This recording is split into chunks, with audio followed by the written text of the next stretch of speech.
देव उठनी एकादशी के दिन भगवान उठकर अपना कार्यभार भगवान शंकर जी से लेंगे और बदलने के बाद भगवान की अर्ध निंद्रा हुई और नींद थोड़ी सी जागी और जागने पर लक्ष्मी जी उनके चरणों के पास में विराजी थी और विराजते से लक्ष्मी जी ने भगवान विष्णु जी से निवेदन करा, मेरे मन का एक संशय है, मैं आपसे कहना चाहती हूँ।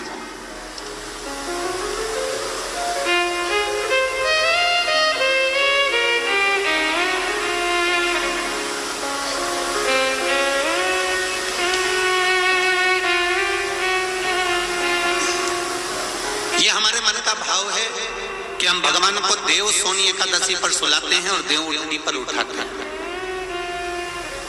पर हमारी श्रीमद् भागवत कथा कहती है, शिव महापुराण की कथा कहती है, अग्नि पुराण, पद्म पुराण, नर्मदा पुराण हमको वर्णन करती है, एक क्षण की निंद्रा ब्रह्मा जी को आई थी और ब्रह्मा जी की झपकी एक क्षण की लगी थी और हाथ से वेद नीचे गिर गए थे। वेद नीचे गिरे, हयग्रीवा ने धारण कर लिए और चारों तरफ पानी पानी हो गया और पूरी पृथ्वी पानी में, जल में मग्न होने लगी। जरा विचार करिएगा, एक क्षण की निंद्रा ब्रह्मा जी को आई और वेद हाथ से चले गए और पानी पानी हो गया और हम कहते हैं कि देव सोनी एकादशी पर देवता सोते हैं और देव उठनी पर उठते हैं। अगर 4-6 महीने जम के अगर वो सो गया तो एक भी नहीं दिखेगा, भीकण गाँव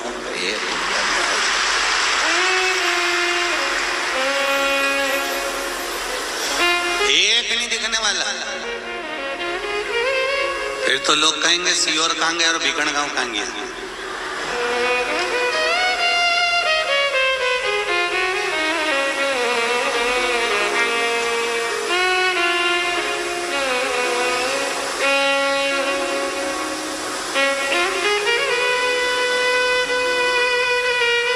महाराज,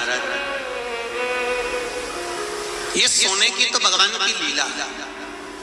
अगर सही तरीके से देखा जाए तो मेरा परमात्मा कभी नहीं सोता, वो तो हर पल, हर घड़ी, हर क्षण आपके लिए तत्पर बैठा रहता है। आपने आवाज लगाई और वो भागा, जैसे घर की माँ,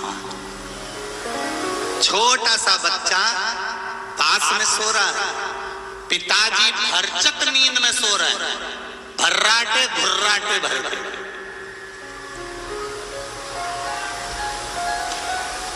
पिताजी को कोई मतलब नहीं, वो तो बस दुकान से आया ने, उन्हें पूरा दुकान की गिराकी करी ने, सटर मटर गिरा के आया ने, रोटी मोटी चीनी, 2-4 गप्पे हमारे दोस्तों के साथ घूम फिर के आया ने, पसरी गया, सोया।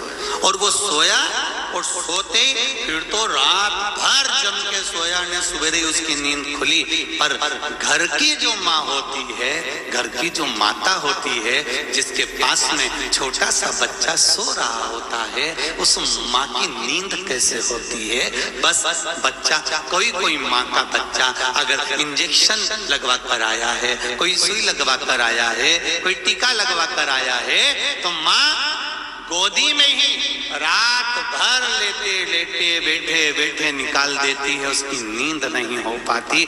फिर सुबह तैयार होकर अपने काम में लग जाती है, उसके चेहरे पर सल नहीं आता। यह माँ। और अगर कहीं का पुरुष हो ना तो 25 बार के बता दे, 2 दिन से मेरी नींद नहीं हुई, धनतेरस से दिवाली तक, अब सोऊंगा और मुझे बिल्कुल डिस्टर्ब मत करना, परेशान मत करना। और यही बात जगदम्बा कह दे तो बोल दे, वो कह दे तुम तो दुकान पे बैठे रहे,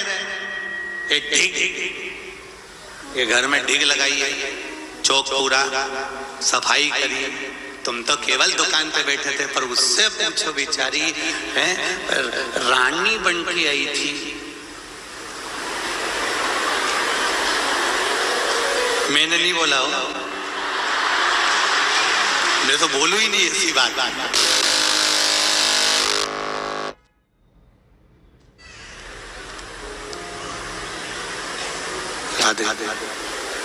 ऐसी बात अपने को नहीं बोलना हो, तुम तो समझ जाओ बस ये सारा। और रानी बन के आई।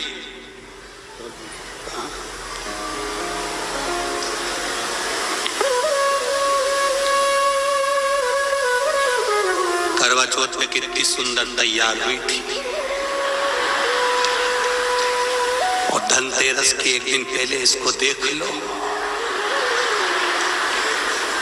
बस कुत्ता में समझ जाओ।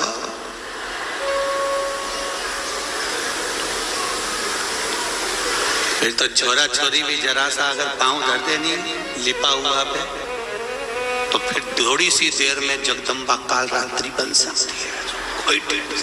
उतनी देर में तुम कहां जा रहा है? उनंग से निकाल, इनंग पांव धर दिए तोड़ी थोड़ी। इसने छोरा के नहीं किया, वो नहा के आ रहा था, नहीं बेरू क्योंकि सारा में कह दिया इधर दर मत देना। ये तो तुम सोचो, छोरा सुना कि नहीं सुना, उन्हें बाथरूम में सुन लिया कि इधर से निकल के नहीं जाना।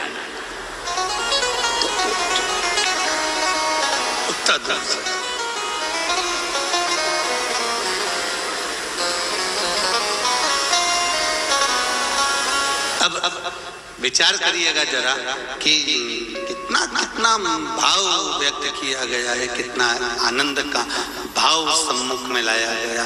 क्या नारी काम नहीं करती? करती है। क्या उसको थकान नहीं होती? होती है, तुमसे ज्यादा होती है। उसके बाद भी रात को 10-11 बजे तक सफाई कर कर फिर सोना, सवेरे फिर जल्दी उठना, फिर त्योहार का भोजन की तैयारी करना, फिर काम में लग जाना। बस घर की जो माँ होती है उसी तरह मेरा परमात्मा होता है, कभी नहीं सोता, वो जागता रहता है। जाग वो परमात्मा।